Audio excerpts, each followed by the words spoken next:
Hello guys, shout out. Shout out po sa inyong lahat. Kumusta po kayo? Medyo pumaya tayo na. Ang laki ng ipinayat natin. So 1 week na nagkatrangkaso tayo. Medyo nag-lose tayo ng 2 kilos na weight. Okay. Pero maganda sabi ni Doc kasi gawa nung mitral valve ko, no. So sa awa ng Diyos, medyo okay po ang ating heart ngayon. At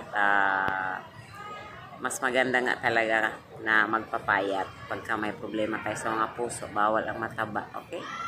Bawal tayo magpataba. Kailangan normal lang yung natin, yung weight natin. Hindi tayo obese, no?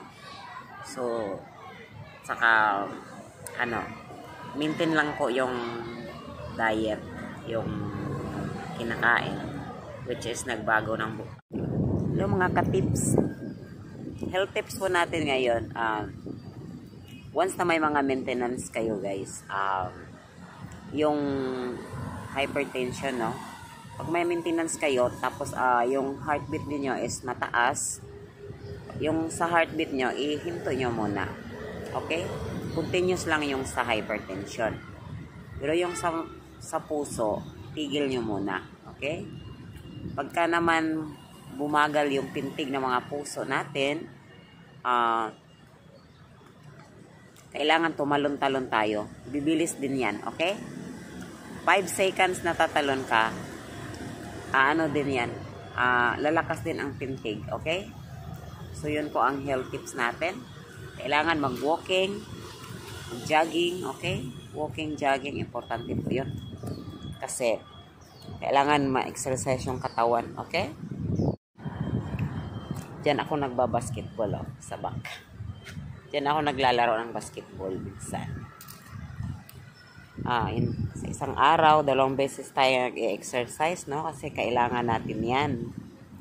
Dahil, lalo na pagka may hypertension tayo. So, kailangan natin ng exercise araw-araw. So, kailangan maka 10,000, more than 10,000 walks tayo. Pag walking tayo, no? Kailangan naka 10,000 walking. Yun po ang, guys, kung gusto nyo talaga maging healthy kayo, gagaling yung mga barabaran yung puso, at mga may heart enlargement, mga kung ano, kailangan mag-walking talaga para yung mga barabaran doon, makasirculate siya. Okay? Huwag po gaano magpagod. Dito tayo sa labas. Gusto kayo dyan, guys? Tuyok na din na sa kalibutan. Uy! Ang dumi.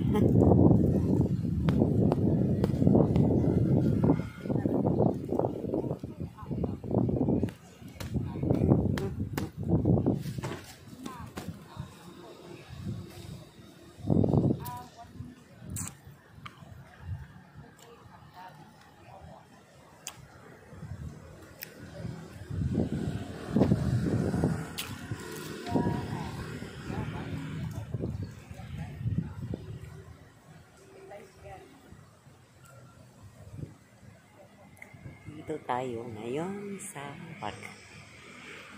Lakwat sa. Lakwat sa gamay.